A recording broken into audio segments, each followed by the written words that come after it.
기독교 신앙의 중심에는 십자가가 있습니다.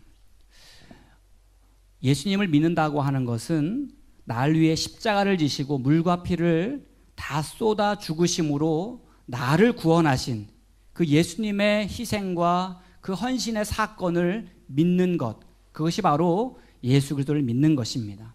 그분이 죽으셨고 날 위해 다시 살아나셔서 성령을 보내시고 이 땅에 다시 오시마 약속하셔서 그 복음 안에 거하는 자들이 되게 하셨고 오늘 우리가 하나님을 예배하는 자가 되게 하셨다고 하는 사실을 여러분 기억하셔야 됩니다.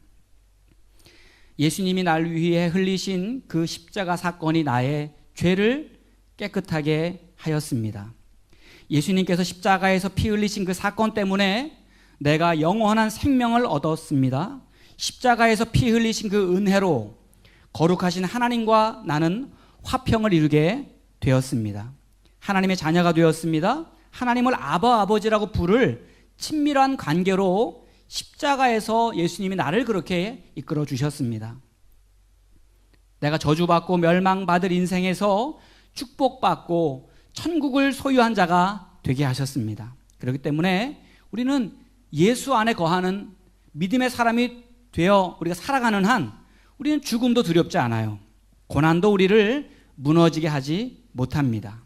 십자가의 사랑이 나를 주장하심으로 나는 더 이상 사단의 종이 아니라 육신을 따라 사는 인생이 아니라 성령을 따라 하나님을 따라 살아가는 거룩한 길을 가는 삶이 되었습니다.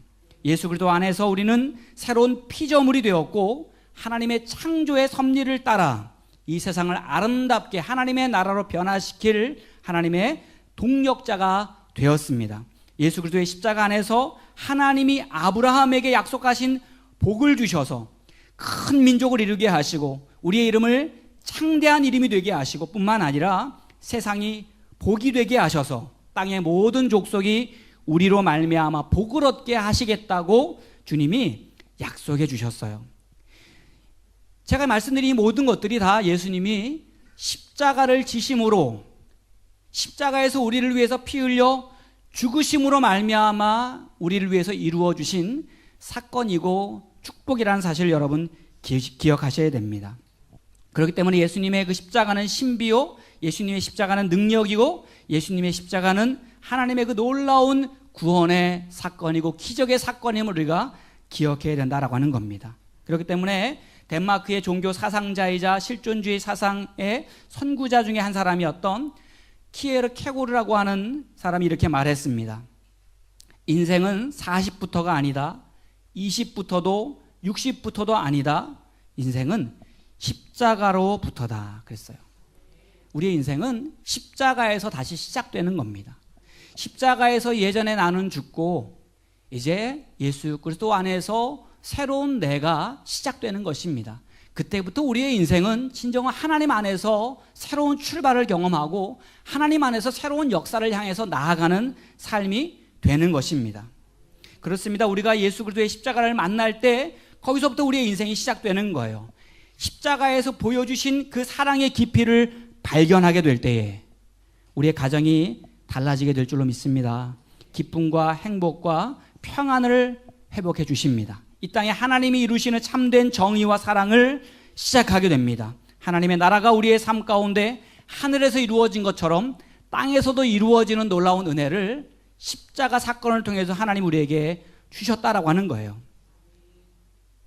그렇기 때문에 오늘 성경에 보면 예수님은 십자가 앞에서 담당해야 할 그 엄청난 죽음의 고통과 수많은 그 사람들의 조롱과 멸시에도 불구하고 두려워하지 아니하고 물러서지 아니하고 포기하지 아니하시고 하나님이 주신 십자가의 사명을 위해 앞으로 나아가시는 예수님의 모습을 보게 됩니다.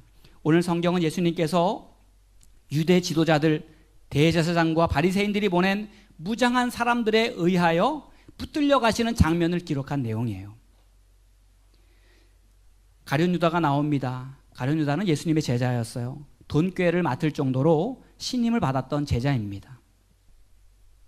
그런데 가만히 보니까 예수님이 더 이상 자기가 기대했던 것대로 로마의 압제로부터 이 이스라엘을 구원할 정치적인 힘과 능력을 가진 그리스도가 아니라고 하는 생각을 갖게 됩니다. 그리고 은 30냥의 돈을 받고 대제사장과 유대 지도자들이 보낸 사람들에게 예수님이 계신 장소를 알려줘요. 또 캄캄한 밤에 예수님이 누구인지 단번에 알아서 잡아갈 수 있도록 사인을 줍니다. 입맞춤으로 예수님을 알아볼 수 있도록 그 돈을 받고 예수님을 팔아 넘깁니다. 중요한 것은 오늘 예수님께서 사랑했던 제자 가룟 유다가 예수님을 배신할 것이라고 하는 것을 알고 계셨다는 사실이에요. 그리고 이제 때가 되어서 유대 지도자들이 보낸 사람들에 의하여 붙잡힐 것이고 결국은 십자가를 지시고 죽음을 당해야 하는 사실도 알고 계셨습니다. 그렇기 때문에 사실 예수님은 이제 함부로 다니시면 안 되는 몸이신 거죠. 특히 자주 가던 곳이나 가룟 유다가 짐작할 만한 장소에는 사실은 가면 안 되는 것이 바로 예수님의 지금 삶의 모습입니다. 그런데 오늘 성경에 보면 예수님은 그 위험한 곳으로 나아가십니다. 예수님은 그 위험한 곳으로 지금 나아가셨어요. 오늘 1절과 2절 말씀에 보면 이렇게 말씀하고 우리 한번 같이 한번 봉독합니다. 제자들과 함께 기드론 시내 건너편으로 나가시니 그곳은 가끔 예수께서 제자들과 모이시는 곳이므로 예수를 파는 유다도 그곳을 알더라. 아멘. 예수님께서 유다가 잘 아는 장소, 익숙한 장소로 지금 가신 거예요. 사실 그곳은 안전한 곳이 아니라 그곳은 위험한 곳입니다. 위험한 줄 아셨지만, 붙잡힐 줄 아셨지만, 십자가의 길이 나에게 예비되어 있는 걸 아셨지만 그 길을 가셨어요. 또 오늘 말씀에 보면 그곳은 대제사장과 바리새인들이 보낸 무장한 사람들이 가룟 유다와 함께 찾아온 곳입니다. 죽음의 두려움과 이제 삶의 고난과 십자가의 그 고통이 이제 지금 내 앞에 한 걸음 더 다가와 있는 그곳에 예수님은 찾아가셨다라고 하는 거예요. 오늘 성경에 보니까 3절에 그랬죠. 유다가 군대와 대제사장들과 바리새인들에게서 얻은 아랫사람들을 데리고 등과 횃불과 무기를 가지고 그리로 오는지라. 세 번째로 예수님은 잡히면 죽임을 당할 것을 아시면서 바로 자신이 대제사장과 바리새인들이 죽이려고 찾는 예수라고 하는 사람이 나다, 바로 당당하게 자신을 알려줍니다. 오늘 4절과 5절 말씀에 그랬죠. 4절과 5절 같이 봅니다. 예수께서 그 당할 일을 다 아시고 나아가 이르시되 너희가 누구를 찾느냐 대답하되 나사렛 예수라 하거늘 이르시되 내가 그니라 하시니라. 그를 파는 유다도 그들과 함께 섰더라. 아멘. 그렇죠, 여러분. 예수님은 이제 십자가의 길을 두려워하거나 그 길을 주저하지 않으셨어요. 세상을 구원하실 하나님의 뜻이 오직 이 십자가를 통해서만이 이루어질 수 있다는 사실을 믿으셨기 때문에 그 길을 물러서지 않으십니다. 용기를 내셨어요.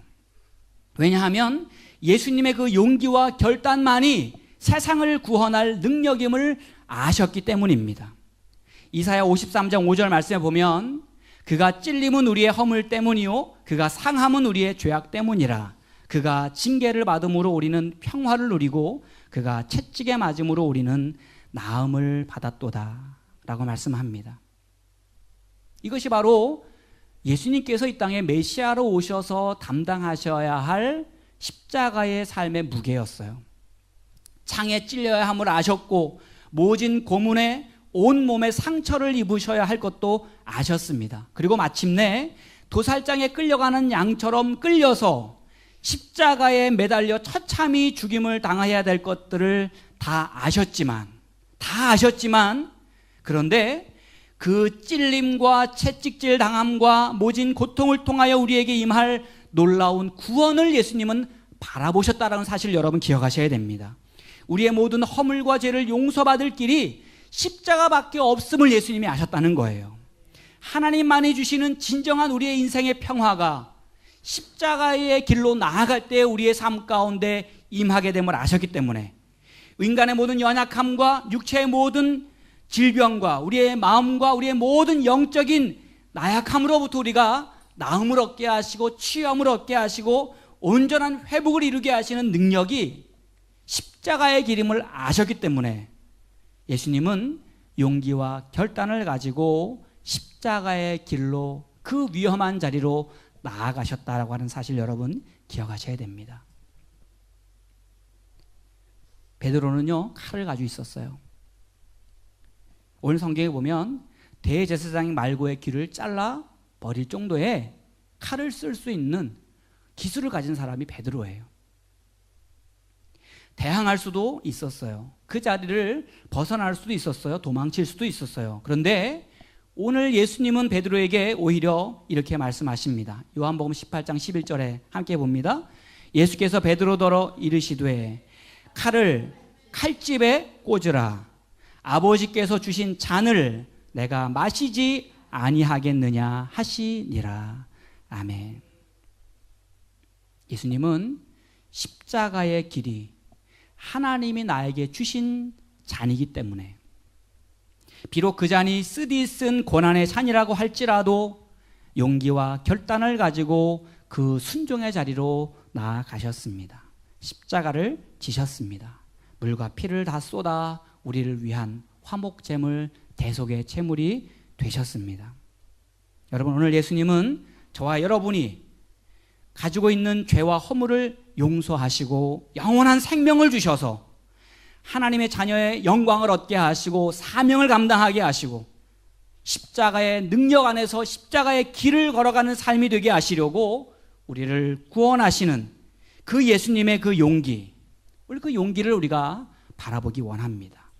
그 용기는 바로 나를 구원하기 위한 용기였고 그 죽음의 결단은 바로 저와 여러분을 살리기 위한 결단이었음을 우리는 기억해야 합니다. 사랑의 하나님은 멸망길을 향해 가는 나를 위해 하나뿐인 아들 독생자 예수 그리스도를 고난과 죽음을 향해 내어주시기까지 하나님은 우리를 살리고 구원하시기 위해 놀라운 대가를 지불하셨어요. 그리고 말씀하십니다. 그 이름을 믿는 자마다 멸망치 않고 영생을 얻게 하려 하심이라. 오늘 저와 여러분이 십자가에서 날 위해 피 흘리시고 죽으시고 고난당하신 예수 그리스도를 믿을 때에 오늘 우리의 삶 가운데 영원한 생명이 보장되어 있음을 믿으시길 바랍니다. 사도 바울은 고백해서 내가 살아도 주를 위하여 살고 죽어도 주를 위하여 내가 죽는다. 오늘 이 복된 소식을 세상에 나누고 그 사랑을 세상에 비추라고 우리 세움교회를 세워주신 줄로 믿습니다. 오늘 예배하는 우리 성도님들 가운데 아직 예수님의 십자가가 나를 위한 그 놀라운 구원의 사건임을 아직 믿지 못하신 분이 계시다면 오늘 이 시간 예수님을 내 마음 가운데 영접하시기 바랍니다. 그리고 이미 예수님을 내 마음에 모시고 살고 있다면 이제 예수님의 그 십자가의 은혜와 사랑의 깊이가 더 깊어지고 풍성해지도록 하나님께 기도하는 시간 되시기를 바랍니다. 이번 한 주간 동안 주님의 그 고난과 십자가의 은혜와 능력이 우리의 삶 가운데 정말로 새 힘이 되고 우리의 치유가 되고 평화가 되고 우리의 삶을 온전히 회복하는 능력이 되는 복 있는 삶이 되시기를 예수님의 이름으로 간절히 축원을 드립니다. 우리 이 시간에는 잠깐 시간을 내서 우리가 예수님께서 십자가에 나를 위해서 고난을 당하신 그 십자가를 생각하면서 우리 나의 죄짐과 삶의 짐들을 예수님께 내어 맡기는 순서를 가지려고 합니다.